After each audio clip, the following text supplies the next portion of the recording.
Plato was one of the first people to notice a principle that has been discussed by many philosophers and many logicians. It's usually called nowadays the principle of contradiction. Somewhat confusingly, sometimes it's also called the principle of non-contradiction. Both are correct. You can call it the principle of contradiction or the principle of non-contradiction. Sometimes it's also called the law of non-contradiction or the law of contradiction. And this is one of the fundamental principles of logic. I would say it's a self-evident truth. It's something that anybody can tell is true just by thinking about it. And it's important to realize that it's true. Plato was one of the first people to notice it. He doesn't quite formulate it this way.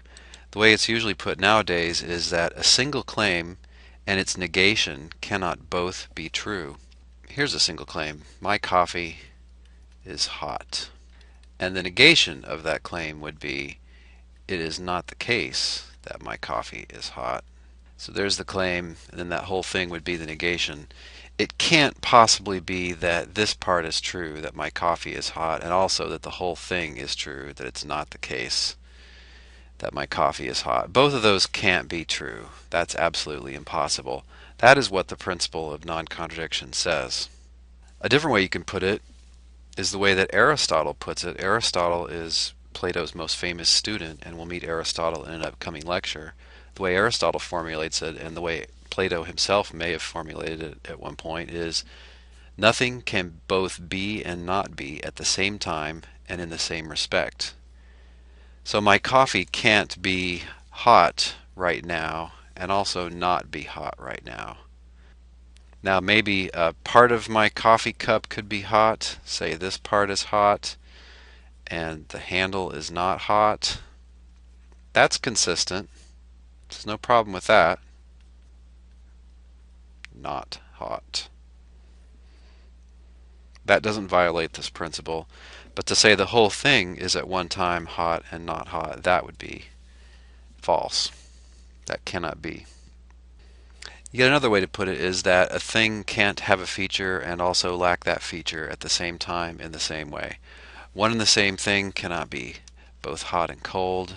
It can't be hot and not hot. A thing can't both be new and not new, not at the same respect, not at the same time anyway. You cannot be completely in the United States and completely in Canada at the same time. So if a thing has contrary features, if it has inconsistent features, it must have them at different times or in a different way. Maybe you're hot today and you're not hot tomorrow. Or maybe your body is hot because you've got 3 layers on, but your head, that part of you, is not hot. There's no problem with that. We have that kind of circumstance. We have that kind of truth all the time. Now consider a case of temptation. Suppose I offer you a delicious chocolate cupcake. You might say, I want to eat it, but I don't. Plato's point is that's contradictory. You can't have and lack the same desire at the same way at the same time. Or to put it differently, it can't be true that you want to eat it and also be true that it's not the case that you want to eat it. That's just nonsense. That's contradictory. The way he rephrases it is that part of you, the desirous part, wants to eat it, and part of you, the rational part, does not. The rational part says, I've already had lunch, I've already had enough calories this day, or maybe I've already eaten 3 cupcakes, I really shouldn't eat this 4th one. The desirous part of you says, yummy cupcake. So Plato has a consistent way of understanding this sort of circumstance, and it's really a very common sort of circumstance. Here's another conflict between parts of one's soul. Suppose you do some terrible crime. Suppose you commit a murder, and they catch you and they throw your sorry butt into jail. The 3 parts of your soul, Plato would say, are going to react differently to this. Your rational part would say, hey, I deserve this. You do the crime, you got to serve the time. The passionate part of you, you might feel ashamed, and so the passionate part would agree with the rational part. Yeah, I should be here. This is exactly where I belong. On the other hand, your passionate part may just produce self-pity.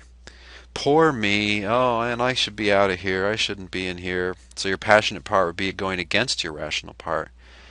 Now, there's no way your desirous part can be happy with this. It's going to be like, boo, get me out of here. This is terrible. The food's no good. The sex is either non existent or not the kind I want. I can't see the blue skies and walk around on green grass. This is just terrible. Get me out of here. So, in a typical situation, maybe the rational part would be telling you stay, and the other parts would be saying break out, get me out.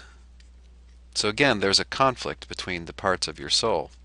Plato also discusses a case where a man is walking past a battlefield from a battle that happened the day before, and he's kind of curious. He wants to go and look at these nasty, gnarly, dead bodies.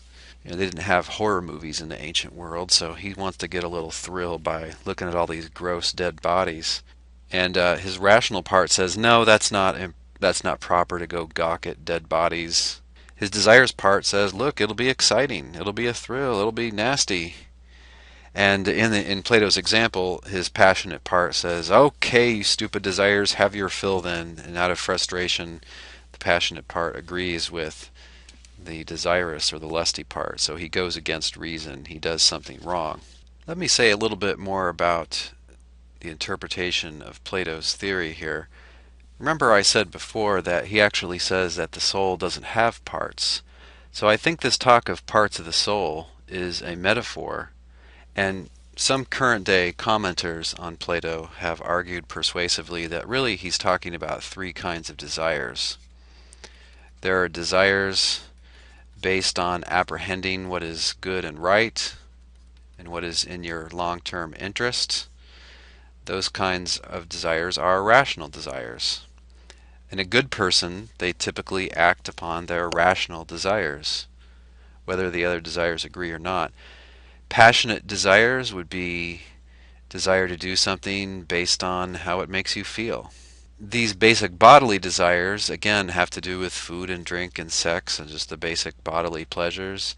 It's a desire to do something based on apprehending the pleasure it would give you. So you can understand this whole theory without actually believing in a separable soul, and you don't have to really believe in parts of the soul. Really, he's talking about the way that a good person's mind functions. And in a good person's mind, as we saw last time, reason rules over emotion and the basic bodily desires. So in an unjust soul, there's a kind of civil war between the parts. He says they war against one another rather than functioning harmoniously together with each part doing its proper work. In a bad person, either the natural slave, the basic bodily desires, rule with disastrous results, and the natural ruler, the little human being, becomes a slave, that is your rational part. Or in a bad person, the passions are not the helper of reason, but the passions themselves rule, or help the bodily desires to rule. Consider some other examples of somebody who we would all agree are bad, at least somewhat a bad person, or bad in a certain respect. Consider an unfaithful wife, somebody who cheats on her husband. Why is she doing that? Is she doing that because she apprehends that it is the best thing to do, that is rational and in her own long-term interest? I would say a typical case of an adulteress, she's acting out of emotion, she's swept off her feet, or maybe she's acting on desire, maybe she's not getting enough sex or something like that. Or maybe she's acting out of resentment for her husband. She wants to punish her husband by having an affair. Consider an abusive husband, like a wife beater. Does he beat his wife because he apprehends that it is the best course, that is the reasonable action to do? Of course not. He beats his wife because he's in a rage, or he beats his wife just because it feels good to be in charge like that. How about a career criminal, somebody who, let's say, breaks into houses for a living? Are they doing that because they think that's reasonable, that it's moral and the moral course and the best course long term for themselves? Of course not. They just want stuff. Maybe they're ruled over by a certain drug habit or something. Consider a serial gossip, somebody who just has a really vicious mouth. and loves to go around spreading true or false rumors about people in really destructive ways. They're doing that probably just for the thrill they get for it, right? Based on feeling, makes them feel important. So this is actually plausible, what Plato says, that in a bad person, their desires based on feeling and on basic bodily desires, as opposed to desires based on your apprehension of something as good and prudent. In a bad person, those parts rule. In a good person, they do what they realize is the right thing to do, even when that involves going against their desires. So this is Plato's answer as to why justice should be sought for its own sake, that is, why it is an intrinsic good. Again, he agrees that it's an extrinsic good as well, but remember, Glaucon is insisting that it's only an extrinsic good. We only seek justice, that is, we only seek being a good person for what comes from it, namely good reputation. Plato says, no, no, no, this is completely wrong. Hopefully, usually it leads to a good reputation, but even if it didn't, it would still be worth seeking because it is an intrinsic good. This is what Plato says. He says, virtue, being good, justice, seems then to be a kind of health, fine condition, and well-being of the soul, while vice is disease, shameful condition, and weakness. Basically, to be good is to have a functioning soul, to have a properly functioning mind, where the right kinds of desires are acted upon. And other desires, you act upon them sometimes, but only when it's the right thing to do, and the prudent thing to do. By prudent, I mean what's in your self-interest.